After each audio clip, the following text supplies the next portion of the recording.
Bonjour. Ah, bonjour, mon ami. Bonjour. Welcome. Welcome. Can you say bonjour? Bonjour. Très bien, très bien. Well, as we say in my country of France, Joyeux Noël.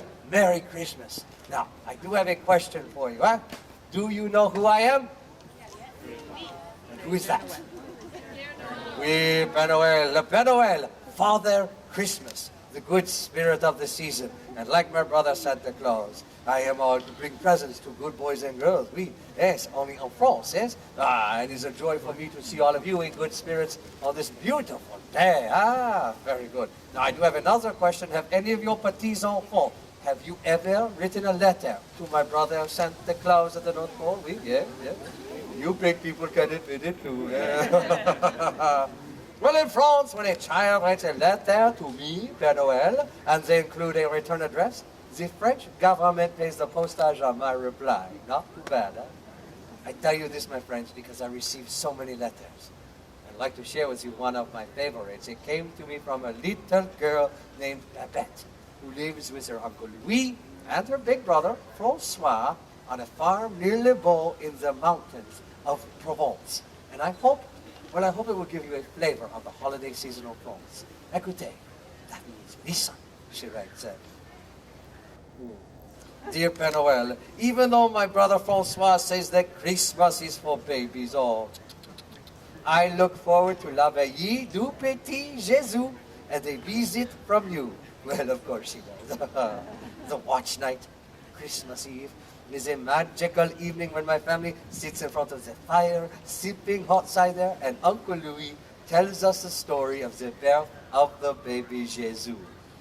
Now she goes on to say the big brother Francois, he teases her about this. You see, he does not believe in Christmas. He does not believe in Père Noël.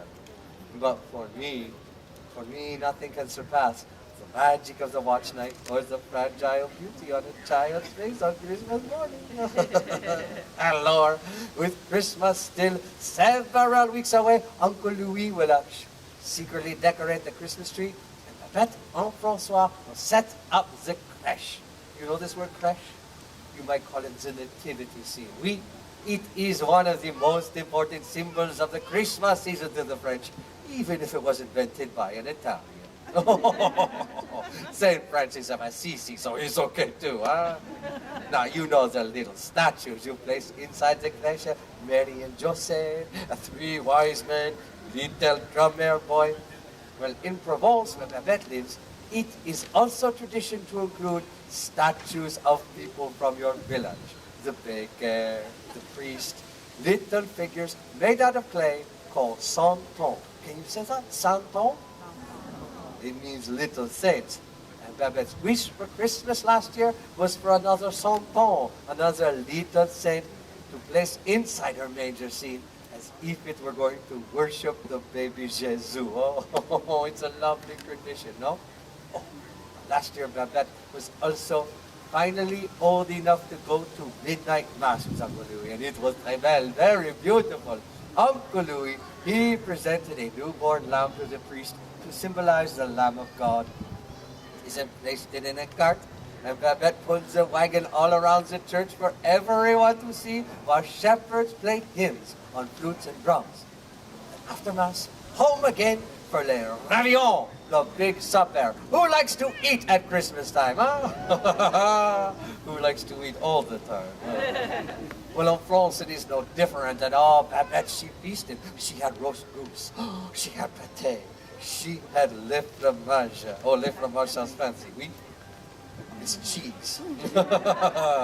And for dessert, the bouche de Noël. This is a cake shaped like a Yule log, and even Francois likes that one. No, I can beat it. Then, Babette will take the santon of the baby Jesus and gently place it in the crèche.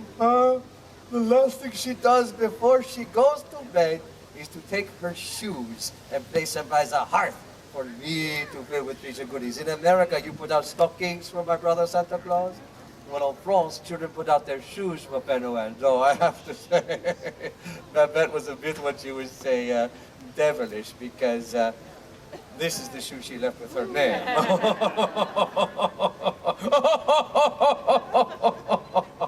Oh, if this is Babette's shoe, she's a grand pied, a big foot. Now the next morning is Christmas Day itself.